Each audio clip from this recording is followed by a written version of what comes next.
참 예수님 성탄 축하합니다. 네, 복 많이 받으시고 또 축복 많이 받으시기 바랍니다. 아프신 분들은 예수님의 강생으로 또 치유받으시고 또 십자가가 무거우신 분들도 그 십자가가 가볍게 주님께서 한번 해주실 거라고 믿습니다.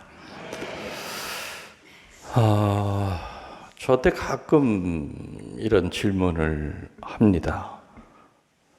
시모님, 왜 해마다 크리스마스가 왜 이렇게 점점 더 조용하지요? 밖에서 다니면은 옛날에는 먹고 살기 힘든 시절에도 크리스마스 캐롤이 가게마다 울려 나오고 신자들 아니든 아무튼 이 성탄절에는 온 지구가 다 들떠 있고 행복해한 모습이었는데 뭐 다른 날이나 별 다를 게 없어요. 밖에 나가 보면 왜 그래요? 그래서 그걸 내가 어떻게 아냐? 왜 나한테 묻냐? 참 어려운 걸 묻는다. 나도 그게 무지무지하게 궁금하다. 그래서 오늘은 오후 내내 한번 소위 권위가 있는 사회학자들이 지금 이런 현상에 대해서 어떻게 해석을 하고 있는가를 좀 여기저기 좀 많이 찾아봤어요. 찾아서 종합을 해보니까 비단 크리스마스만이 아니라 설 명절도 비슷해요. 그렇죠? 달라요, 옛날이랑. 근데 이것이 해마다 점점 더 심화돼 가고 있어요.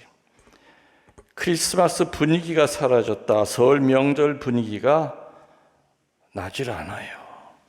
영 분위기가 나질 않죠.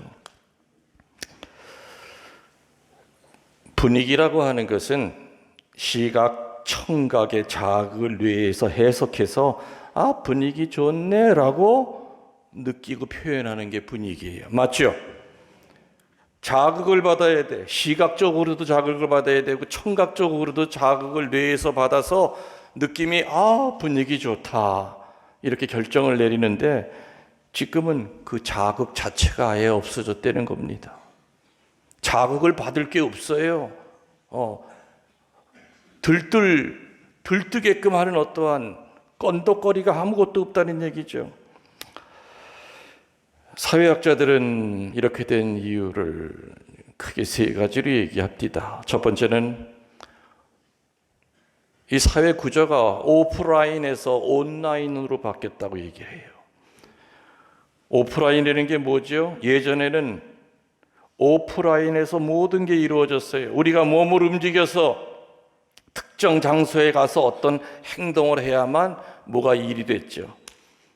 시장 가려면 어떻게 해야 돼요? 장바구니 들고 다녀야 되고 또 명절 때 되면은 기차표 사러 어디 줄 서야 됩니까? 그렇죠?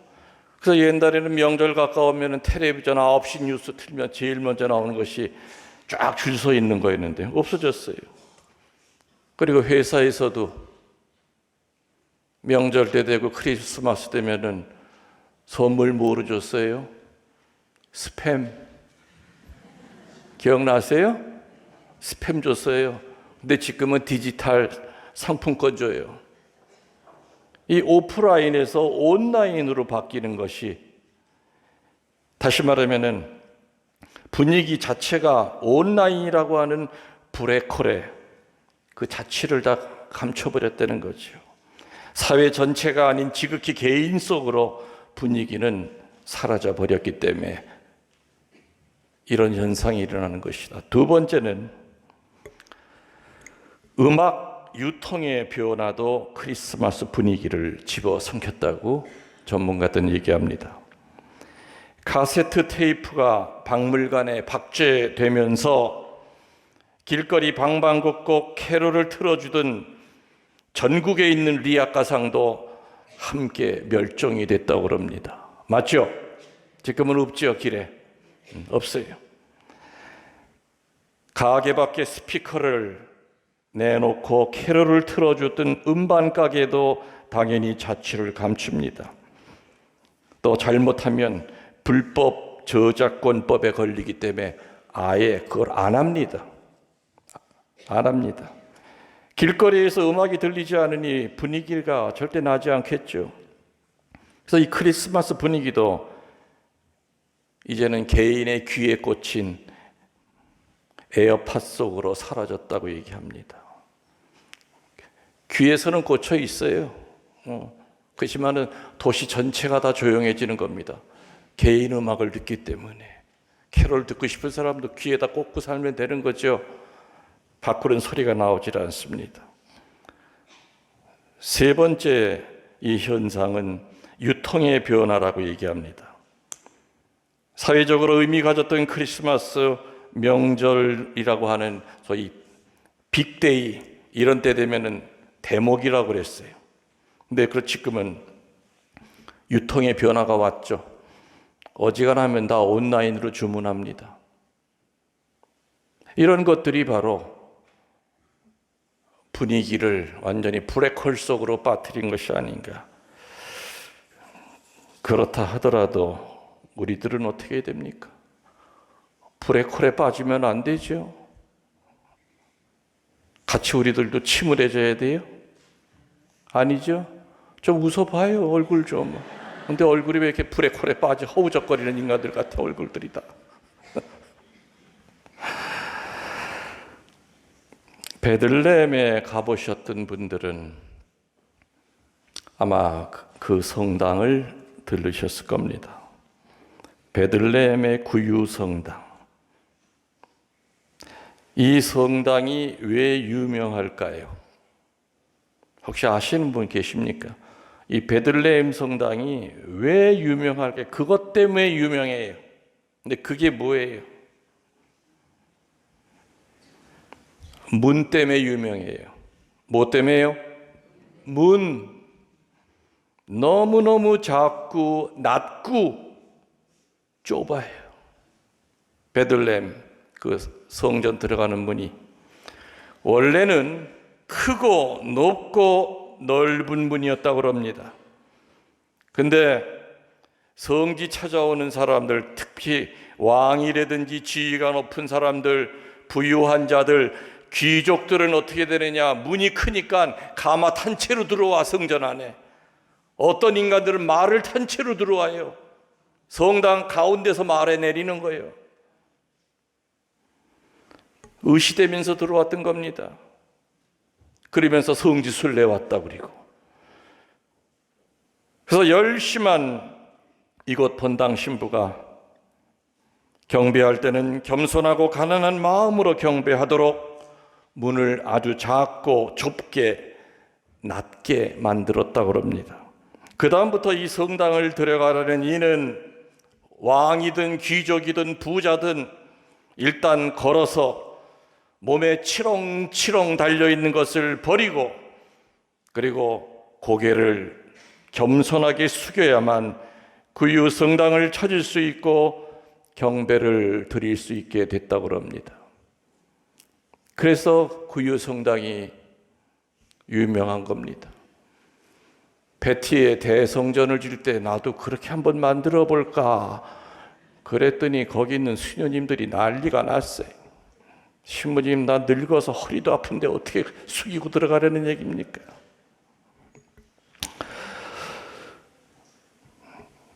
성 프란치스코가 탄생하신 곳 어디죠? 아시시죠? 성인의 탄생 때, 성인이 탄생할 때 그의 아버지는 무역으로 많은 돈을 벌어들였던 아주 부유한 상인이었다고 합니다. 그런데 전해오는 일화가 있어요. 프란치스코를 임신하고 그 프란치스코의 엄마가 다리 차서 출산을 기다리고 있는데 아무리 기다려도 출산의 기미는 보이지 않았다고 합니다. 난산을 걱정하고 있었고 산모도 거의 실신 상태가 돼서 그야말로 태아를 포기해야 될 상황에까지 이르렀다고 그럽니다. 근데 그때 어떤 수도승이 산모를 마구간으로 데려가면서 거기서 낳으면은 아기가 나오리라고 하는 말을 하고 떠났다고 그러죠. 그래서 산모를 그곳으로 옮겼더니 프란치스코가 그냥 힘도 안 들이고 빠져나오더라. 그래서 프란치스코 성인은 예수님처럼 푹신푹신한 침대에서가 아니라 외양간에서 프란치스코 성인이 나왔다는 그런 얘기가 전해 내려옵니다. 예수님처럼 마구간에서 태어난 이분이 훗날 예수님처럼 가난한 자의 벗으로 예수님께 온전한 사랑을 드리고 받았던 오상의 프란치스코 성인이었던 겁니다. 아시시 가보신 분이 있지요. 아시시에 가면은 아름답죠. 또 거기 가면 또 유명한 비둘기도 있고, 제가 어느 해인가 교우들을 이끌고 거기를 한번 방문한 적이 있었습니다. 한국에서 신자들이 왔다고 하니까 그 아시시에 있는 수사님 한 분이 나와서 설명을 해 주시는데 전 뒤에서 너무너무 웃겨가지고 웃음 찾느라고 죽을 뻔했어요. 이 수사님은 당신의 사부님인 프란치스코 성인이 얼마나 가난하게 맨발로 기울어져가는 중세교회를 일으켰다고 그냥 가난에 대한 이야기를 많이 하는데, 세상에 그 수사님은 배가 터질 것 같아. 얼굴은 개기름이 줄줄 흐르고, 그날 우연히 거기 장상 신부님을 어떻게 우연히 제가 따로 만났어요.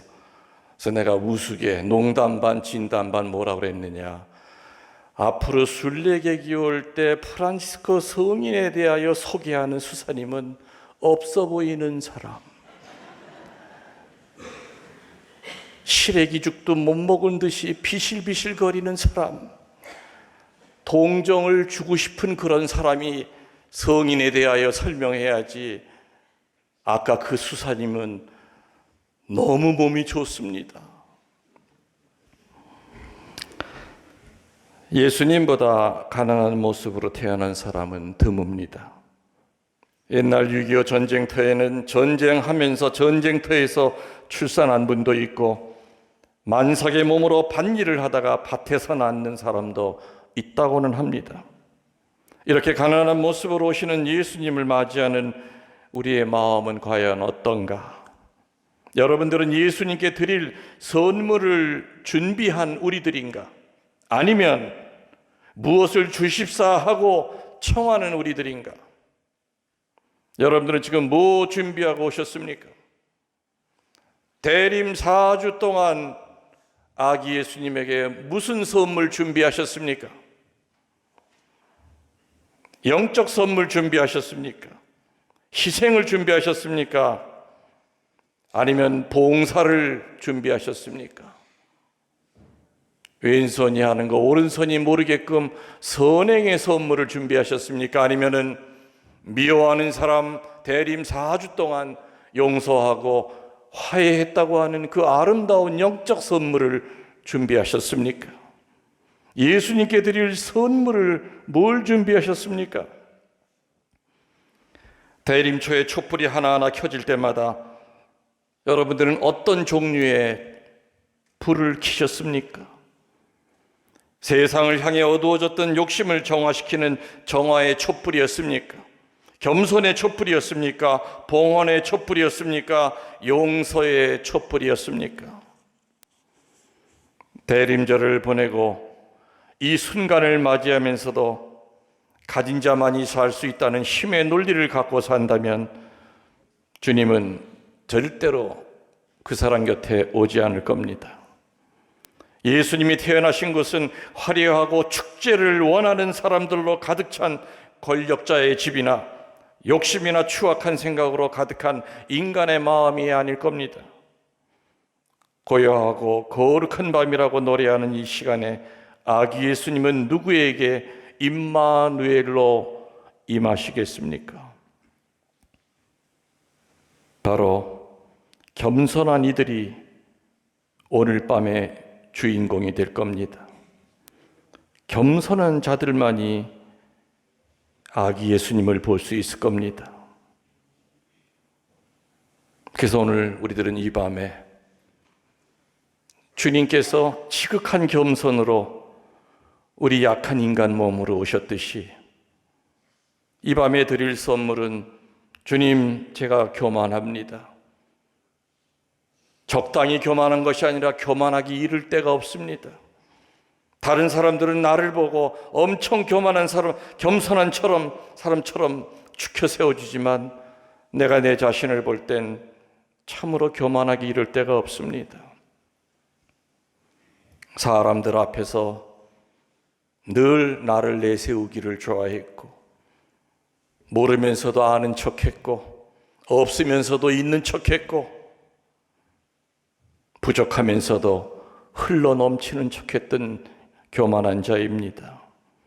주님, 겸손하게 살기를 청하고 또 겸손한 모습으로 오시는 주님을 만날 수 있도록 겸손한 자 되기 원하니 주님께서 오늘 이 밤에 그러한 축복을 주시기를 간절히 청합니다 하고 우리들이 이러한 기도의 봉헌을 해야만 주님께서는 이 밤에 우리들 각자의 마음 안에 오셔서 내가 너를 겸손하게 만들리니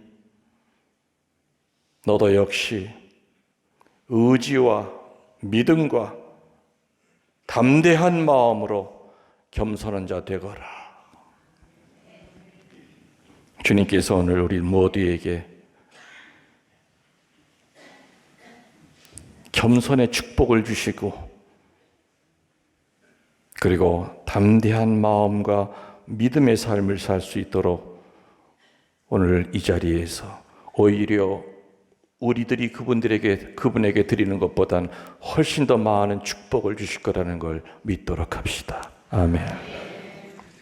모두 일어나시어 우리들의 신앙을 고백하겠습니다.